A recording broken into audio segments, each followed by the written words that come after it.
আশা করি সকলে ভালো আছো।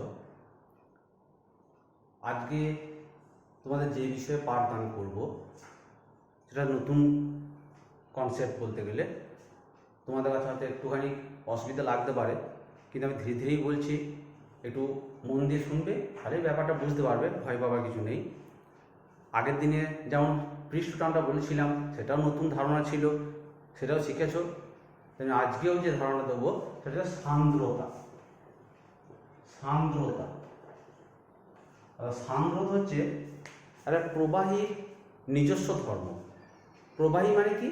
আগে বলেছিলাম যারা প্রবাহিত হতে পারে, সে তরল হতে পারে, গ্যাসও হতে পারে। তাহলে প্রবাহীর একটা নিজস্ব বৈশিষ্ট্য হচ্ছে সান্দ্রতা।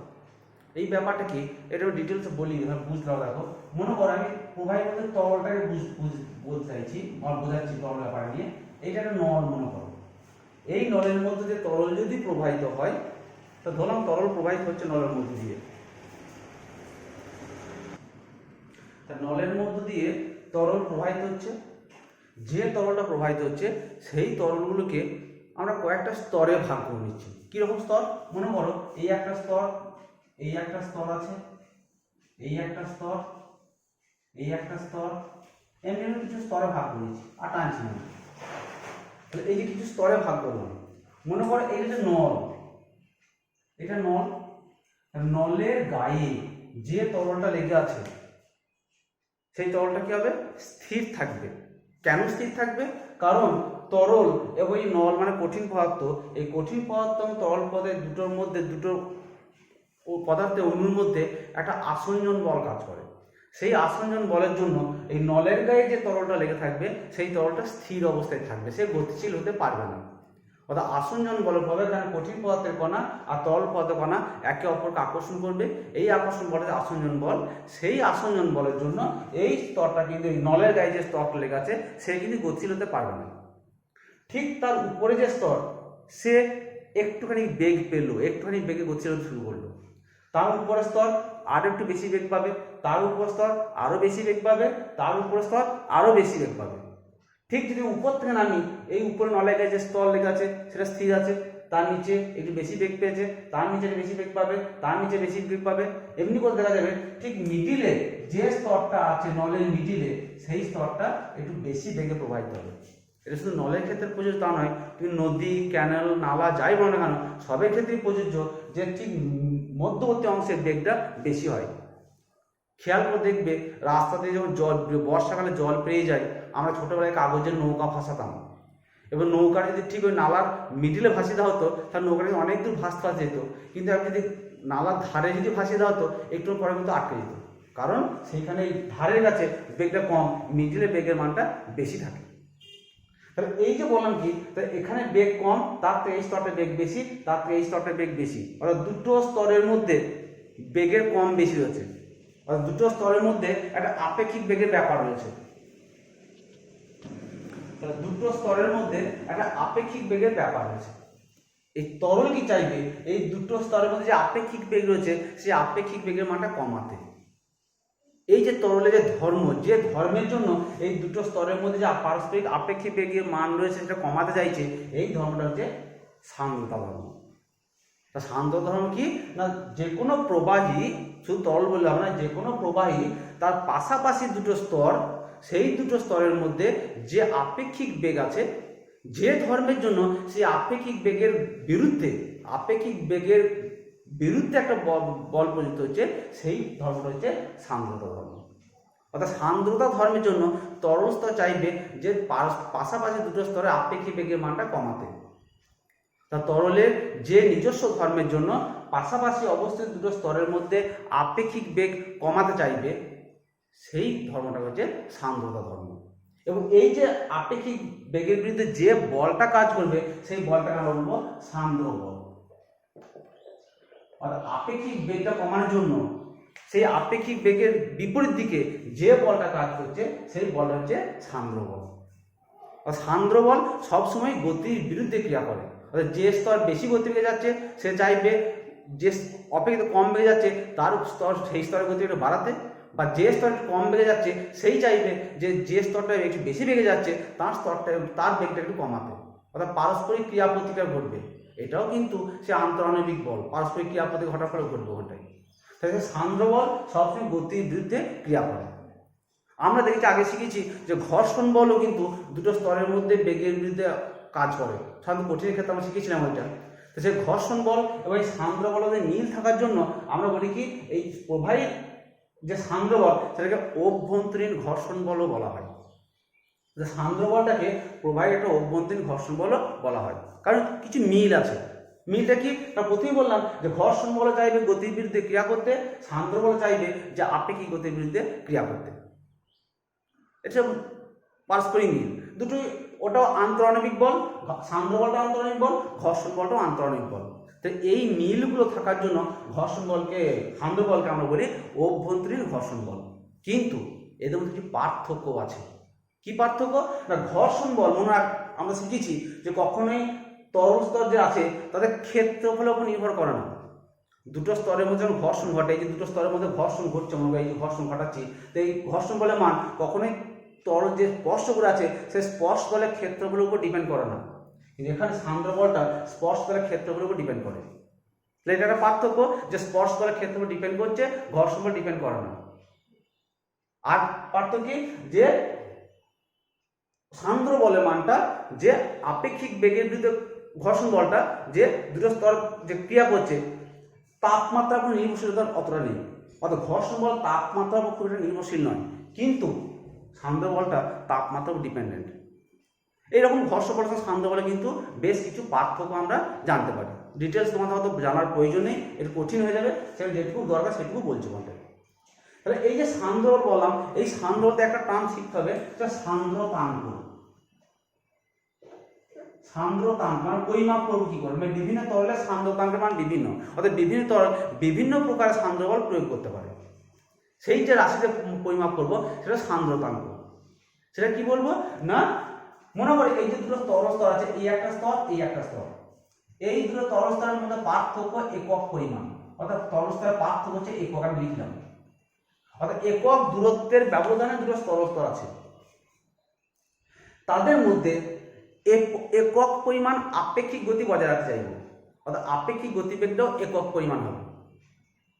তাহলে একক ক্ষেত্রফলে এই স্তর এবং এই স্তরের একক ক্ষেত্রফলে যে পরিমাণ বল প্রয়োগ করতে হবে সেটা হচ্ছে সান্দ্রতাঙ্কের মান। তা কি বলবো না, একক দূরত্বের ব্যবধানে অবস্থিত দুটো স্তরের মধ্যে একক আপেক্ষিক গতি বজায় রাখতে হলে প্রতি একক ক্ষেত্রফলে যে পরিমাণ বল প্রয়োগ করতে হয় সেটা হচ্ছে সেটা হলো সান্দ্রতাঙ্ক।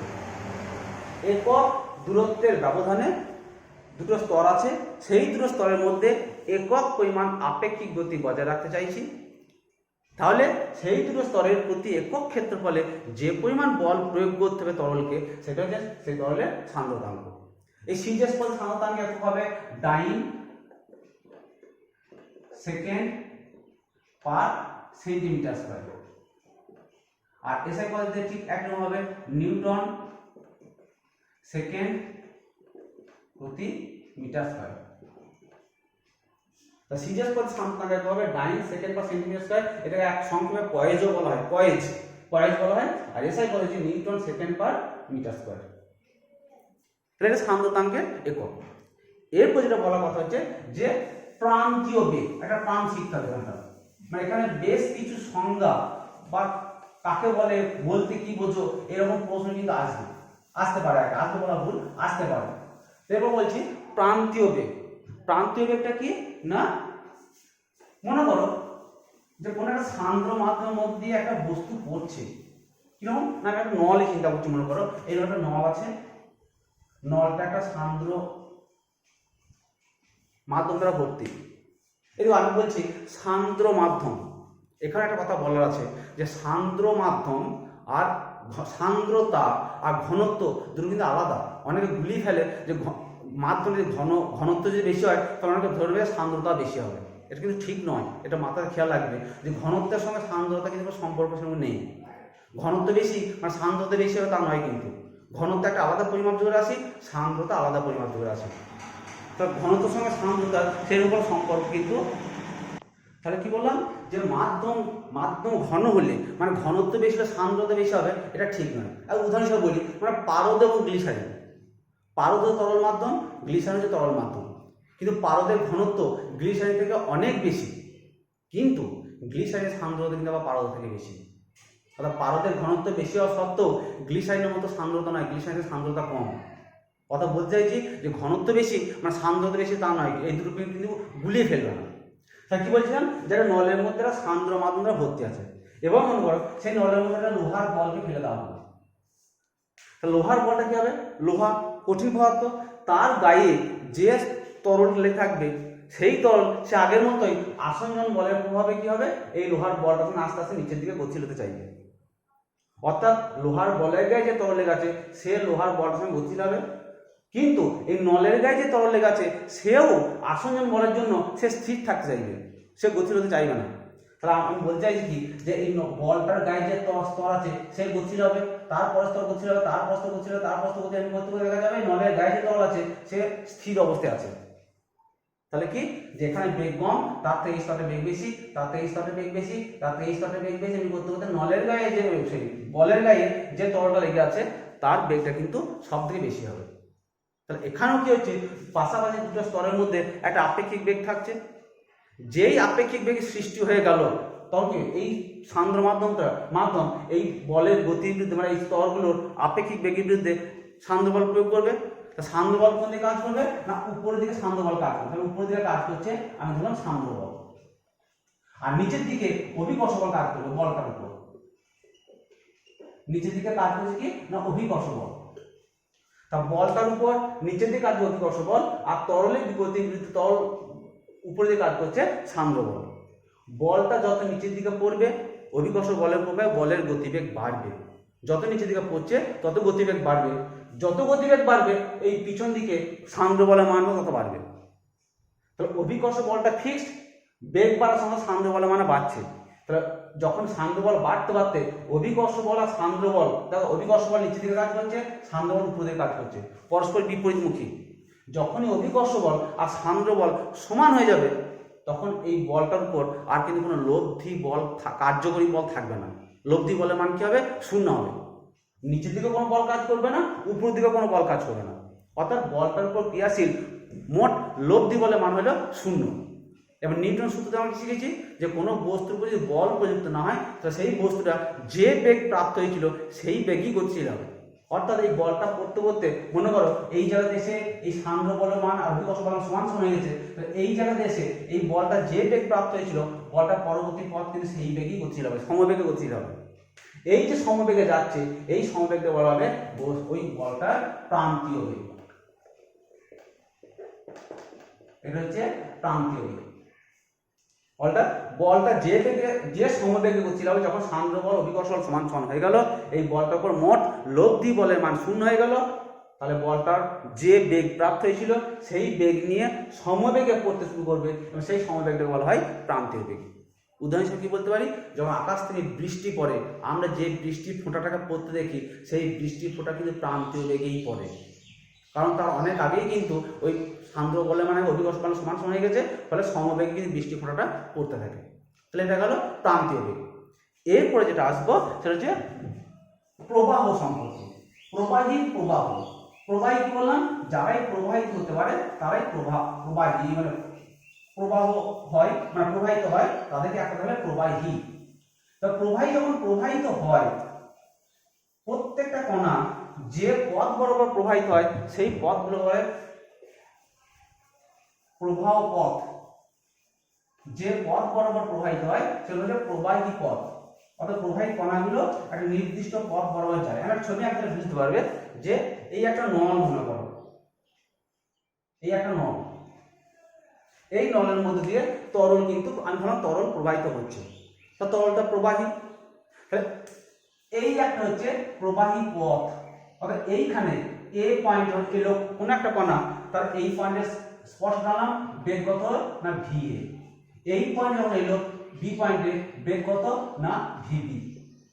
এই পয়েন্ট যখন এলো সি পয়েন্ট বেগ কত না ভিসি। দেখো প্রতি মুহূর্তে বেগের ডিরেকশন চেঞ্জ হচ্ছে। দেখো এই পয়েন্টের বেগ এই পয়েন্টের বেগ মানে ভি এ ভিবি ভিসি সমান নয়, কিন্তু অর্থাৎ এই যে প্রবাহ পথে প্রত্যেকটা বিন্দুতে কিন্তু বেগের মান আলাদা হতে পারে, কিন্তু যেটা বক্তব্য হচ্ছে যে যদি এই কণাটা এই এ বিন্দুতে ভি বেগে যাচ্ছিল, যখন বি বিন্দুতে এলো সে আগের কণাটা বি বিন্দুতে ভি বিবেগে গেছিল, এই কণাটাও এই জায়গাতে এসে সেই ভি বিবেগেই যাবে, ঠিক সি বিন্দুতে এসে আগের কণার মতোই সে ভি বিবেগে যাবে, নিজের বেগটা পরিবর্তন করে নেবে। যদি এইরকম ভাবে প্রবাহিত হয়, অর্থাৎ গতিপথের প্রত্যেকটা বিন্দুতে বেগের মান এবং দিক যদি অপরিবর্তিত থাকে, তাহলে সেই প্রবাহটা বলা হবে ধারারেখ প্রবাহ বা শান্ত প্রবাহ। শান্ত প্রবাহ বা ধারারেখ প্রবাহ, শান্ত প্রবাহ বা ধারারেখ প্রবাহ। বেগের মান এবং দিক অপরিবর্তিত, এখানে ভালো করে বুঝতে হবে, বেগের মান এবং দিক অপরিবর্তিত মানে ভি এ ভি সমান নয়, কিন্তু এই যে বি পয়েন্টে যে কণাটাই আসুক না কেন, সেই কণা আগে কি বেগে এসছে দেখার প্রয়োজন নেই, সে বি পয়েন্টে এসে ভি বেগে অর্জন করবে। অর্থাৎ মান যা থাকবে সেই আগে যা ছিল তাই থাকবে, দিকও আগের মধ্যে থাকবে। ঠিক সি বিন্দু যখন আসবো ওই কণাটায়, তখন বেগটা পরিবর্তন হয়ে যাবে ভি সি। অর্থাৎ প্রত্যেকটা বিন্দুতে ভাবতে হবে, এটা প্রত্যেকটা বিন্দুতে বেগের মান এবং দিক কিন্তু অপরিবর্তিত থাকবে যদি এইভাবে প্রবাহিত হয়। অর্থাৎ আমি বলতে চাইছি যে প্রত্যেকটা কণা ঠিক আগের কণাটাকে হুবহু অনুসরণ করে যাচ্ছে। যদি এইভাবে হুবহু অনুসরণ করে অর্থাৎ বেগের মান দিক অপরিবর্তিত থেকে যদি প্রবাহিত হয়, সেই প্রবাহটা বলা হয় শান্ত প্রবাহ বা ধারারেখ প্রবাহ। এবং যে পথ বরাবর প্রবাহিত হয় সেটাকে বলে ধারারেখ। এই যে বললাম ধারারেখ প্রবাহ, এই নামটা হচ্ছে ধারারেখ। অর্থাৎ এখানে যে এই যে লাইনটা টেনেছি, এই লাইনটা হচ্ছে ধারারেখ। তো এই যে ধারারেখ বরাবর কিন্তু কণাগুলো প্রবাহিত হবে। এবং খেয়াল রাখবে যে দুটো ধারারেখ কখনোই কিন্তু পরস্পরকে ছেদ করবে না। অর্থাৎ মনে করলাম এই একটা ধারারেখ আর এই একটা ধারারেখ চলে গেল এদিকে, কখনোই ছেদ করবে না। দুটো ধারারেখ কখনোই ছেদ করতে পারে না। নলটা যে অসম প্রস্থচ্ছেদের হয়, কোথাও প্রস্থচ্ছেদ বেশি, কোথাও প্রস্থচ্ছেদ কম, সেক্ষেত্রে যেখানে কম সেখানে ধারারেখগুলো ঘন সন্নিবিষ্ট হবে। কি বললাম, যেখানে নলের প্রস্থচ্ছেদ কম হবে সেখানে ধারারেখগুলো ঘন সন্নিবিষ্ট হবে। আমি উদাহরণ হিসেবে দেখাচ্ছি, এটা মুছে দিয়ে আঁকছি পরিষ্কার করে।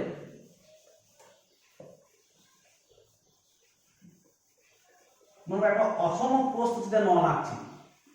অসম প্রস্থচ্ছেদ মানে সব জায়গায় সমান নয়, অর্থাৎ এক অংশ মোটা আছে, এখানটা আস্তে মনে করো সরু হয়ে গিয়েছে,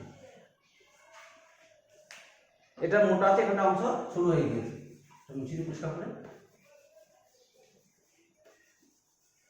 এইরকম যদি হয় তাহলে এই যে এখানে প্রস্থ বেশি, এখানে প্রস্থচ্ছেদ কম, ধারারেখ সংখ্যায় একই থাকবে, এখানে একটু ফাঁকা ফাঁকা থাকবে, এই জায়গাতে ঘন ঘন থাকবে।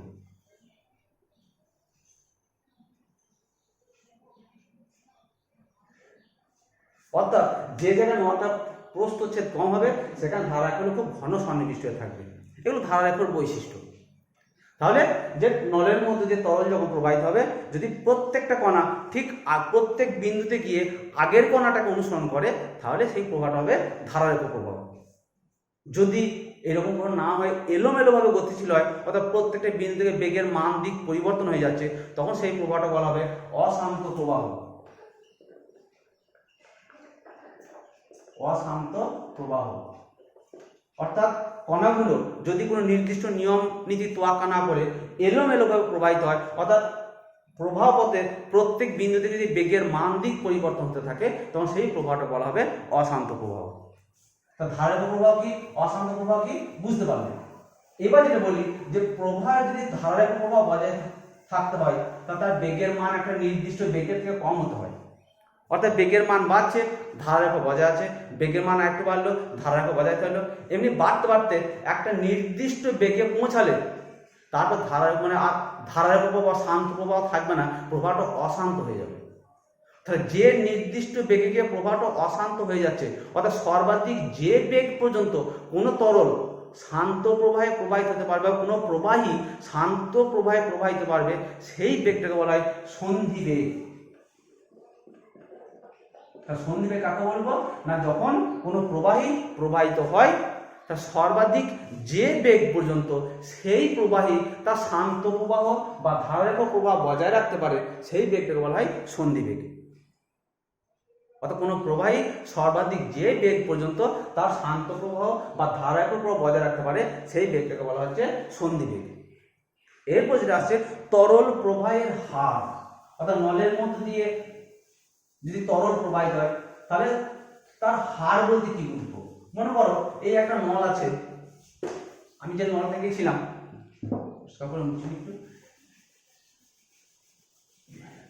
কোন একটা নল মনে করো, সেই নলের মধ্যে তরল প্রবাহিত হচ্ছে, কি রেটে কি হারে তরল প্রবাহিত হবে যে রাশিটা প্রকাশ করে সেটা মানে তরল প্রবাহের হার। অর্থাৎ আমি একটা নল আঁকছি, মনে করো এই একটা নল আছে, এই নলটা যে কোনো প্রস্থচ্ছেদ, আমি প্রস্থচ্ছেদটা কি বলছি না এ, যে কোনো প্রস্থচ্ছেদের মধ্যে দিয়ে প্রতি একক সময়ে মানে 1 সেকেন্ড সময়ে যতটা আয়তনে তরল প্রবাহিত হবে সেটা হচ্ছে তরল প্রবাহের হার। তো যে কোনো প্রস্থচ্ছেদের মধ্যে দিয়ে প্রতি একক সময়ে যতটা পরিমাণ তরল প্রবাহিত হয় সেটা তরল প্রবাহের হার। এবং ভাবো আমি এই নলটা প্রস্থচ্ছেদ এ ধরলাম, এই তরলটা ধরলাম আমি এখানে ভি বেগে প্রবাহিত হচ্ছে, ভি বেগে প্রবাহিত মানে কি তরলটা প্রতি 1 সেকেন্ড সময়ে ভি দূরত্ব যাবে। তাহলে 1 সেকেন্ড যেটা মনে করে এটি ভি দূরত্ব হয়, মনে করে এই ভি দূরত্ব গেল, তাহলে এইখানে যে তরলটা প্রবাহিত আয়তন কত হবে নিচে এ ইন্টু ভি, প্রস্থচ্ছেদ ইন্টু দূরত্ব, তাহলে এ ইন্টু ভি। অর্থাৎ যে পরিমাণ তরল এই 1 সেকেন্ড সময়ে নলটাকে ক্রস করলো সেই তরলটার আয়তন কত এ ইন্টু ভি। অর্থাৎ এখানে তরল প্রবাহের হার হবে এ ইন্টু ভি। অর্থাৎ লিখবো যে তরল প্রবাহের হার সমান এ ইন্টু ভি। এটা কি না নলটার প্রস্থচ্ছেদ, আর ভিটা কি না সেই তরলের বেগ। তাহলে কি বলতে চাইছে তরল প্রবাহের হার বলতে কি বুঝবো যে নলের যে কোনো প্রস্থচ্ছেদের মধ্য দিয়ে প্রতি একক সময়ে যতটা পরিমাণ তরল প্রবাহিত হবে সেই পরিমাণ তরলটাকে বলা হবে, সেই রেটটাকে বলা তরল প্রবাহের হার। এই প্রশ্নটা মনে রাখতে হবে যে আমরা যে কথাগুলো বলছি এইগুলো মোটামুটি আদর্শ তরলের ক্ষেত্রে প্রযোজ্য। আদর্শ তরল মানে কি হবে যে অসংনম তরল, যাকে চাপ প্রয়োগ করে আয়তনে পরিবর্তন করা যায় না, এবং অসান্দ্র তরল যখন সান্দ্র বল প্রয়োগ করে না, তার ক্ষেত্রে কিন্তু এই যে তরল প্রবাহের হারটা এইভাবে নির্ণয় করতে পারবো। তাহলে আদর্শ তরলের ক্ষেত্রে এটা আমরা শিখলাম। এরপরে যেটা আসছি যে একটা খুব গুরুত্বপূর্ণ শিখতে হবে বার্নৌলির উপপাদ্য। এটা কিন্তু আদর্শ তরলের ক্ষেত্রে প্রযোজ্য। তরল প্রবাহের হার আমরা নলের যে কোনো নলের ক্ষেত্রে যদি অশান্ত প্রবাহে প্রবাহিত হয় তাহলে হয়তো মোটামুটি আমরা বের করতে পারবো, কিন্তু বার্নৌলি উপপাদ্য পুরোটা কিন্তু আদর্শ তরলের ক্ষেত্রে উপরই বেস করে আছে। সেই উপপাদ্য কি না বার্নৌলির উপপাদ্যটা শক্তি সংরক্ষণ নীতির উপরে কিন্তু প্রতিষ্ঠিত। শক্তি সংরক্ষণ নীতি মানে শক্তি সৃষ্টি করা যায় না, ধ্বংস করা যায় না, যে শিখেছিলাম যে শক্তি শুধু এক রূপ থেকে অন্য রূপে রূপান্তরিত হয়, এই নীতির উপর কিন্তু প্রতিষ্ঠিত। তাহলে এই ক্ষেত্রে তিনটে জিনিসকে তোমরা পরিচিত হবে। তোমরা আগে জানো যে কোনো বস্তুর গতিশক্তি আমরা জানি, রাশিমালা মনে আছে, গতিশক্তি আমরা সমান লিখতে পারবো half M into V square. এমটা কি না সেই কণাটার ভর, আর ভি কি কণাটার বেগ। অর্থাৎ এম ভরের কণা যদি ভি বেগে গতিশীল হয় তার গতিশক্তি আসলে কত হবে half M into V square. আবার সেই এম ভরের কণা যদি একটা নির্দিষ্ট রেফারেন্স লেভেল নির্দিষ্ট নির্দেশাঙ্ক থেকে এইচ উচ্চতায় থাকে তখন স্থিতিশক্তি কত হবে, এটা আমরা শিখেছি, এগুলো আমরা আর এখানে বলছি না। স্থিতিশক্তি হবে এম জি ইন্টু এইচ। অর্থাৎ এম ভরের কণা যদি একটা নির্দিষ্ট তল থেকে এইচ উচ্চতা থাকে তো তার স্থিতিশক্তি হবে এম জি এইচ। ঠিক একইভাবে এই সংগত আর একটা জিনিস শুনবে যে চাপ শক্তি, এটাকেও লেখা হয় পি ইন্টু ভি। পিটা কি না চাপ, আর ভি হচ্ছে আয়তন। চাপকে আয়তন দিয়ে গুণ করলে এটা চাপ শক্তি পাওয়া যায়। কি করে পাই একটু কঠিন হয়ে যাবে, তোমাদের এই মুহূর্তে আর বলছি না ওখানটায়, কিন্তু ধরে রাখবে যেমন গতিশক্তি আসলে হাফ এম ভি স্কোয়ার, স্থিতিশক্তি আসলে এম জি এইচ, তাহলে চাপ শক্তির আসলে হচ্ছে পি ইন্টু ভি। উঁচু ক্লাসে উঠবে তখন এটা শিখবে চাপ শক্তি করে পি ভি আসছে, অর্থাৎ চাপকে আয়তন দিয়ে গুণ করলে আমরা চাপ শক্তি পাই। এইবার বার্নৌলির উপপাদ্য বলছে যখন কোনো নলের মধ্য দিয়ে আদর্শ তরল প্রবাহিত হবে তাহলে সে প্রবাহ পথের প্রত্যেকটা বিন্দুতে এই তিনটে শক্তির সমষ্টি কিন্তু ধ্রুবক থাকবে। অর্থাৎ আমি আঁকছি, মনে করো এই একটা নল বরাবর প্রবাহিত হচ্ছে বা তরল প্রবাহিত হচ্ছে, এই জায়গা প্রস্থ হচ্ছে বেশি নলটার, এই জায়গা প্রস্থ হচ্ছে কম। আমি ইচ্ছা করি আঁকলাম বোঝানো সাতটা। যাই হোক না কেন এর মধ্যে দিয়ে তরল এই পথ বরাবর প্রবাহিত হচ্ছে, প্রত্যেকটা বিন্দুতে এই তিনটে শক্তির সমষ্টি ধ্রুবক থাকবে। গতিশক্তি, স্থিতিশক্তি এবং চাপ শক্তি সমষ্টি ধ্রুবক থাকবে। এটা বিভিন্ন বইয়ে বিভিন্ন ল্যাঙ্গুয়েজ থাকে, আমি পরপর সবগুলো বলে যাচ্ছি, যার যেটা ভালো লাগে সেটা লিখবে ওখানে। যে আদর্শ তরলের ক্ষেত্রে ধারারেখ প্রবাহ বজায় থাকলে সেই প্রবাহ পথে বা ধারারেখর প্রত্যেক বিন্দুতে সেই তরলের গতিশক্তি, স্থিতিশক্তি এবং চাপ শক্তি সমষ্টি ধ্রুবক থাকবে। এটা গেল একটা রূপ। অথবা আবার সে একই কথা, আদর্শ তরলের ক্ষেত্রে ধারারেখ প্রবাহ বজায় থাকলে সে প্রবাহ পথের প্রত্যেক বিন্দুতে সেই তরলের প্রতি একক আয়তনে, এটা বাড়তি কথা, প্রতি একক আয়তনে গতিশক্তি, স্থিতিশক্তি এবং চাপ শক্তি সমষ্টি ধ্রুবক থাকবে। তো আমি একটা লিখলাম যে প্রথমে যেটা বললাম সেটা half M V square plus M G H plus P into V, এটা ধ্রুবক পারমাণবিক পদ অনুযায়ী। আর দ্বিতীয়টা কি বলছি যে প্রতি একক আয়তনে গতিশক্তি, স্থিতিশক্তি এবং চাপ শক্তি সমষ্টি ধ্রুবক থাকবে। তাহলে একক আয়তনে কি, এটা প্রত্যেক আয়তনে ভাগ করো, তাহলে এটা আয়তনে ভাগ করা হয় আমি কি পাবো, এটা লিখছি, এটা নলটা মুছে দিচ্ছি না, তাই দেখো half M into V square, এটা গতিশক্তি। এবার তাকে যদি ভি দিয়ে ভাগ করা হয় তাহলে কি লিখবো, half M by V into half M by বড় ভি ইন্টু ছোটাতে ভি স্কোয়ার, ছোটাতে ভিটা বেগ, তাহলে লিখছি হাফ এম বাই বড়াতে V into V square plus এখানে তাহলে লিখছি ছোট হাতের এম বাই বড় হাতের V into GH plus P, এটাও নিচে ধ্রুবককে যদি ভি দিয়ে ভাগ করি মানে আয়তন কনস্ট্যান্ট থাকলে এটা একটা ধ্রুবক হবে। নির্দিষ্ট হারে যদি তরল প্রবাহিত হয় তাহলে আয়তনটা কনস্ট্যান্ট থাকছে। আমি প্রথমে বলো অসংক্রামক তরল হতে হবে। অসংক্রামক মানে কি, আয়তনের কোনো পরিবর্তন ঘটবে না, চাপ কম বেশি হলেও, সেগুলো আদর্শ তরল বলে দেওয়া হয়েছে। যে আদর্শ তরল যদি হয় তার আয়তনে কোনো পরিবর্তন ঘটবে না, তার ধ্রুবককে যদি একটা নির্দিষ্ট আয়তন দিয়ে ভাগ করি তাহলে সেই সংখ্যাটা ধ্রুবক হবে। তাহলে এটা লিখতে পারি হাফ, এটা হাফ এম বাই ভি, এটা কি রো ঘনত্ব বা ডি, কোনো বই ডি আছে কোনো বই রো আছে, তাহলে half rho into V square plus এটাও M by V rho into GH plus P সমান ধ্রুবক। এটা একটা রূপ, এটা হলো এক নম্বর রূপ, এটা হলো 2 নম্বর রূপ। তা কি বল আরো বলছি যে আদর্শ তরল বা আদর্শ প্রবাহের ক্ষেত্রে কোনো যদি শান্ত প্রবাহে গতিশীল হয় তাহলে প্রবাহ পথের প্রত্যেক বিন্দুতে সেই প্রবাহী প্রতি একক আয়তনের গতিশক্তি, স্থিতিশক্তি এবং চাপ শক্তি সমষ্টি ধ্রুবক হবে।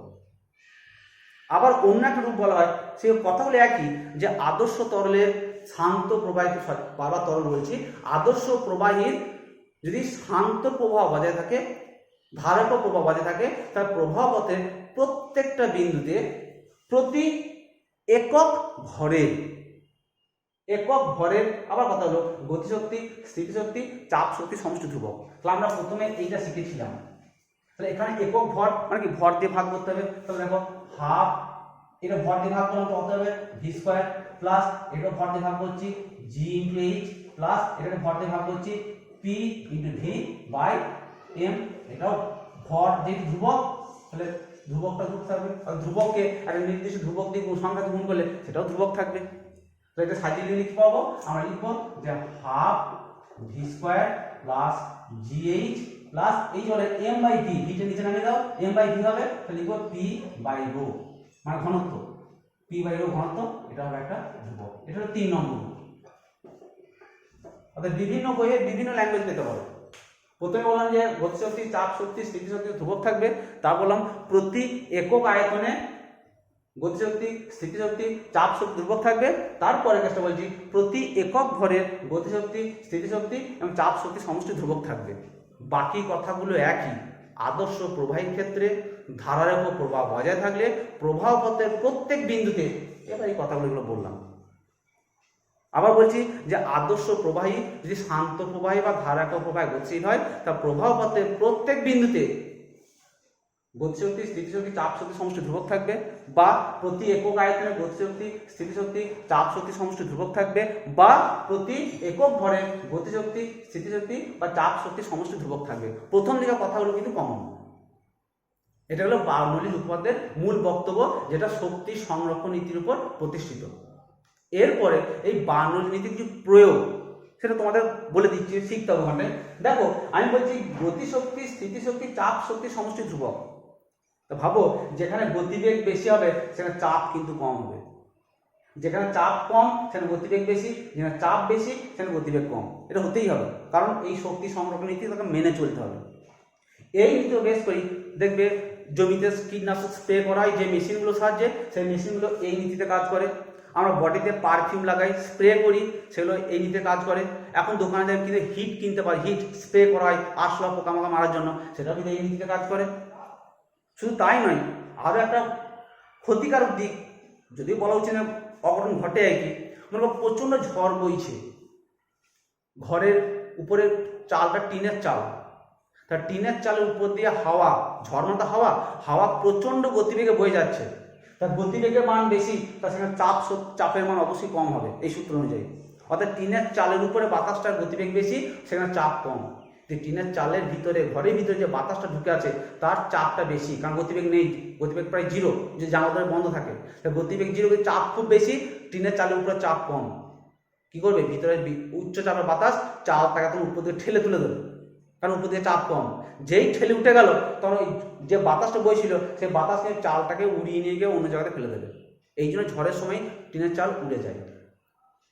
দেখবে রেল লাইনে যখন স্টেশনে দেখবে ওই ঠিক প্ল্যাটফর্মের ধার থেকে একটা নির্দিষ্ট দূরত্বে, মোটামুটি 4 ফুট দূরত্বে দেখবে একটা সাদা রঙের দাগ দেওয়া থাকে। ওইটা যে বিপজ্জনক লাইন, ওই লাইনের ওই দিকে দাঁড়ানো নিষেধ। যখন দ্রুতগামী ট্রেন, থ্রুপাস ট্রেন যদি পেরিয়ে যায় মনে করো, তাহলে সেই ট্রেনের সঙ্গে সঙ্গে যে বাতাস সেও উচ্চ গতিবেগে পেরিয়ে যাবে, অর্থাৎ সেখানে গতিবেগের বেশি, মানে চাপের মান কম। কিন্তু আমি যদি সেই লাইনটা ক্রস করে দাঁড়িয়ে থাকি, তাহলে আমি যেখানে দাঁড়িয়ে আছি সেখানকার বাতাসের চাপের মান বেশি, আমার সামনে, আমার পিছনে বলছি বাতাস চাপের মান বেশি, আমার সামনে বাতাস চাপের মান কম। তা কী হবে, পিছনে বাতাস আমাকে ঠেলে দেবে সামনের দিকে, অটোমেটিক যে বাতাস দ্রুতভাবে গতিতে বসছিল সে আমাকে টেনে নিয়ে চলে যাবে, অর্থাৎ আমার তখন বিপদ করতে বাধ্য। সেখানে দ্রুতগামী ট্রেনের যাওয়ার সময় প্ল্যাটফর্ম থেকে নির্দিষ্ট দূরত্বে সরে আসতে হয়, যেমন প্ল্যাটফর্মের কাছাকাছি থাকতে নেই। নদীতে বা সাগরে মনে করো দুটো জাহাজ পাশাপাশি যাচ্ছে, দুটো জাহাজ যত পাশাপাশি যাবে, স্পিডে যাবে, জাহাজ দুটো আসতে কাছে ঘেঁষে আসতে চাইবে, কারণ এই একটা জাহাজ যাচ্ছে, এই একটা জাহাজ যাচ্ছে, এর মাঝে যে স্তর সেটা কি, জাহাজের গতিবেগের মান বেশি, চাপের মান কম, অর্থাৎ দুটো জাহাজের মাঝে চাপ কম, কিন্তু পাশে এই পাশে চাপ বেশি, এর পাশে চাপ বেশি, এই চাপ থেকে জাহাজটা ঠেলা দেবে, আস্তে আস্তে পরস্পর কাছাকাছি সরে আসতে চাইবে। এইগুলো হচ্ছে এই যে বার্নৌলি পদ্ধতি শিখলাম তারই ব্যবহারিক প্রয়োগ। তাহলে আমরা আজকে শিখলাম সান্দ্র চ্যাপ্টার, তোমাদের ডিটেলসে বার্নৌলি পদ্ধতি বলা হলো। একটু কনসেপ্টটা কঠিন, তাহলে বলছি ভয় পাবে না, যেমন ধীরে ধীরে বললাম এমনি ধীরে ধীরে পড়ার চেষ্টা করবে। বুঝতে না পারলে অবশ্যই আমাদের সঙ্গে যোগাযোগ করবে। এইটা একটা চ্যাপ্টার গেল। এর নেক্সট দিনে ঠিক এইরকম পদার্থের আর এখন ধর্ম, স্থিতিস্থাপক ধর্ম, সেটা তোমাদের বলবো। আজকে আর বলছি না, এইটা ভালো করে বোঝো, ভালো মন দিয়ে পড়বে ধীরে ধীরে, যেমনটা আমি স্টেপ বাই স্টেপ বলে গেলাম, এই স্টেপ বাই স্টেপ পড়বে। যদি কিছু অসুবিধা হয় অবশ্যই আমাদের যোগাযোগ করবে। ওকে, আজ এই জন্য থাকলো।